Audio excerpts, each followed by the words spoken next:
Hola, ¿cómo están? Que Dios les bendiga muchísimos. Bienvenidos a este pequeño devocional del día de hoy.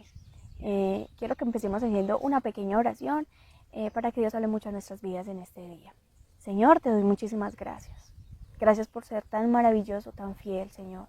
De nuevo venimos, Señor, a acudir aquí delante de tu presencia, delante de tu palabra, Señor, para que tú nos enseñes, nos redargullas. Hoy queremos de nuevo escuchar tu voz y recibir palabra para nuestras vidas. Por favor, que esto pueda bajar a nuestro corazón y que pueda convertirse en una acción en nuestra vida. En el nombre de Jesús, amén y amén.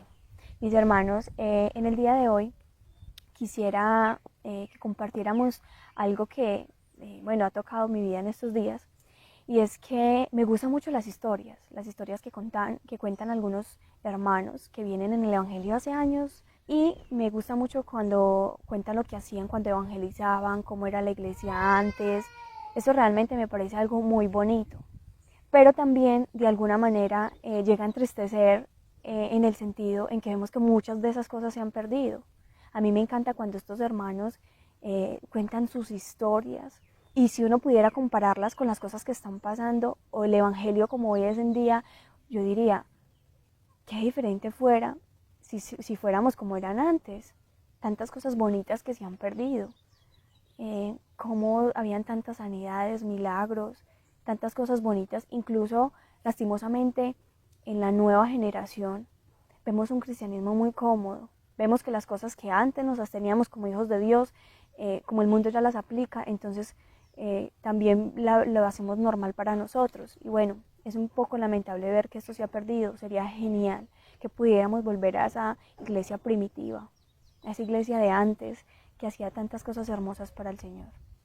Pero lastimosamente nosotros a veces como hijos de Dios o como cristianos tenemos ese gran privilegio de servirle a nuestro Dios o de llevar mucho tiempo en el Evangelio, de conocer su palabra. Pero muchas veces esto se nos convierte en buenos hábitos. Podemos tener muy buen testimonio, esto es maravilloso, porque cuando conocimos al Señor Él cambió muchas cosas en nuestra vida y casi que se nos volvieron muy buenos hábitos. Dejamos muchos malos hábitos y ahora lo tenemos incluso como que ya hacen parte de nuestra vida. Pero así tengamos un buen testimonio y esas cosas que Dios nos enseñó y que hacemos para Él se nos convirtieron en buenos hábitos, quizás esto no siempre quiera decir que tenemos una vida espiritual sana. Quizás esto no quiera decir que nuestra vida espiritual sea realmente activa y de la manera como debería de ser. Incluso quizás tenemos el hábito de decirle a las personas y de evangelizarlas diciéndole, lee la Biblia, ora a Dios, que Dios se convierta en tu amigo, Dios te ama. Porque incluso ese tipo de palabras para evangelizar a otros ya se hicieron parte de nuestra forma de hablar y de cuando le decimos a otros algo de Dios. Pero entonces si fuéramos a evaluar si esas cosas que les decimos a los demás, nosotros las aplicamos. Si realmente oramos como le decimos a la gente que lo haga. Si realmente leemos la Biblia como quizás se lo aconsejamos a personas que apenas están entrando en el Evangelio. Y quiero compartirles un pequeño pasaje de la palabra. Y este se encuentra en Mateo 15:8. Y en ese momento Jesús está hablando de una profecía que había hecho el profeta Isaías. Y es una palabra fuerte. Incluso versículos antes, si después lo quiere leer, se va a dar de cuenta que venía una palabra fuerte. Y dice, este pueblo de labios me honra, mas su corazón está lejos de mí. Y es impresionante, porque con la boca podemos glorificar a nuestro Dios y mostrar nuestra vida espiritual quizás, porque como les digo, ya incluso hace parte de nuestro vocabulario, de nuestra forma de expresarnos. Pero incluso el mismo Jesús decía, y recordaba la profecía del profeta Isaías cuando decía, este pueblo de labios me honra, pero su corazón está lejos de mí. Entonces, una de las preguntas que creo que deberíamos de hacernos el día de hoy es, ¿está bien tu vida espiritual? O quizás hemos tenido simplemente un título de cristiano, porque la gente conoce que asistimos a un lugar, a una iglesia. Tenemos un título de servidor, tenemos un título de líder, tenemos un título de hijos de Dios, pero realmente nuestra vida espiritual habla de que si es algo que vivimos. Podemos hacer parte de todas estas cosas de la iglesia del Señor y ser cristianos y dar un buen testimonio, pero hay que comprender que nada reemplaza la intimidad. Nada reemplaza el ir a conocer y hablar con nuestro Dios.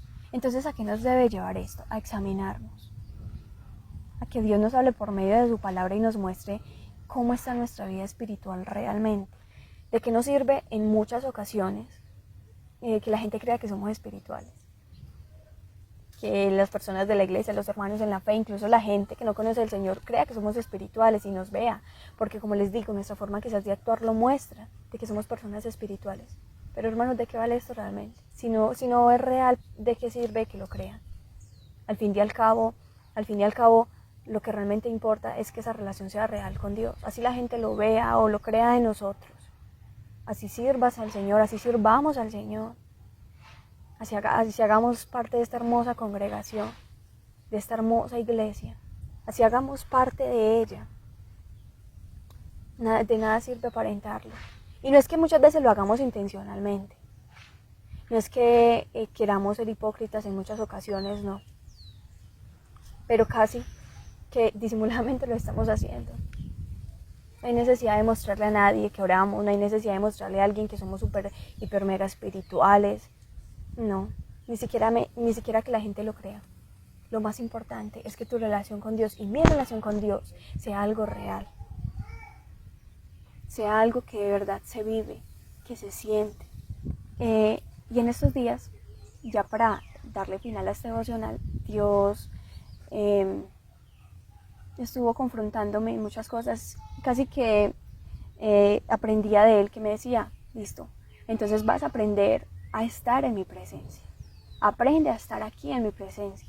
Y es muy bonito que lo pueda compartir con ustedes. Y una de estas cosas es que nosotros podemos volver a empezar. O sea, se puede tomar de nuevo. Si de pronto se nos ha convertido en un título, todavía hay tiempo de volver a empezar. Es tiempo, todavía tenemos la capacidad de empezar de nuevo con Dios. Entonces él me decía, vuelve a empezar. Yo te voy a recibir. Y otra de las cosas, a veces hay que callar. Sí, a veces hablamos muchísimo y llegamos a la presencia de Dios, Señor, ayúdame, Señor, gracias, mira a mis hijos, mi familia, mira esa situación, lléname de ti. Y siempre estamos ahí. Pero cuando usted se pone a ver que realmente una conversación es cuando dos personas comparten. Es cuando dos personas tienen una comunicación. Una conversación no es cuando una sola persona habla. Entonces muchas veces llegamos a la presencia de Dios a hablar. Pero a veces hay que callar. Otra de las cosas que él me enseñaba era, y que deberíamos de tomar para nuestra vida, es que Él siempre está con nosotros. No tenemos que esperar, es importante tener ese momento de intimidad y estar en nuestro cuarto a solas y cerrar la puerta como nos enseña la palabra.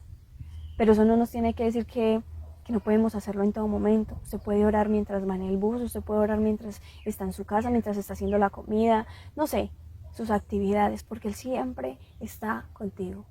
Dice la Biblia que hay que orar en todo tiempo. Y eso es hablar con Dios. Otra de las cosas es que Él es nuestro amigo. Yo no sé usted si de pronto se ha puesto a pensar que es realmente un amigo, si usted puede decir que Dios es su amigo.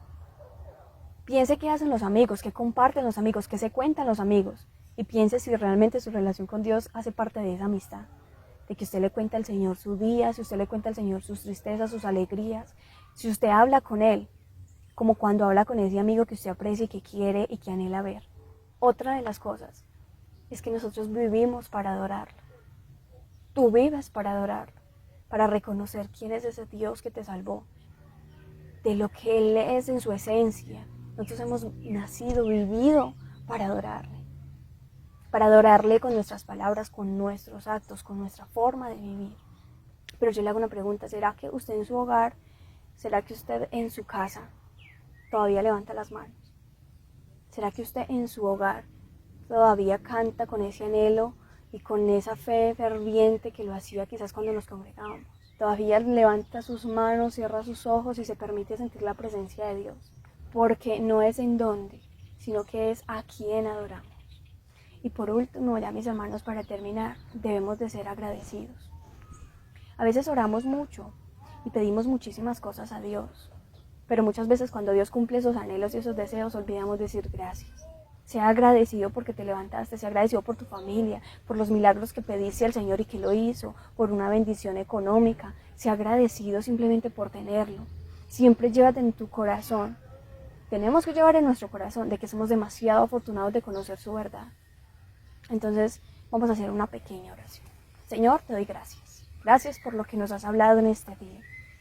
Gracias por permitirnos escuchar de ti y entender que nuestra vida espiritual tiene que ser algo real.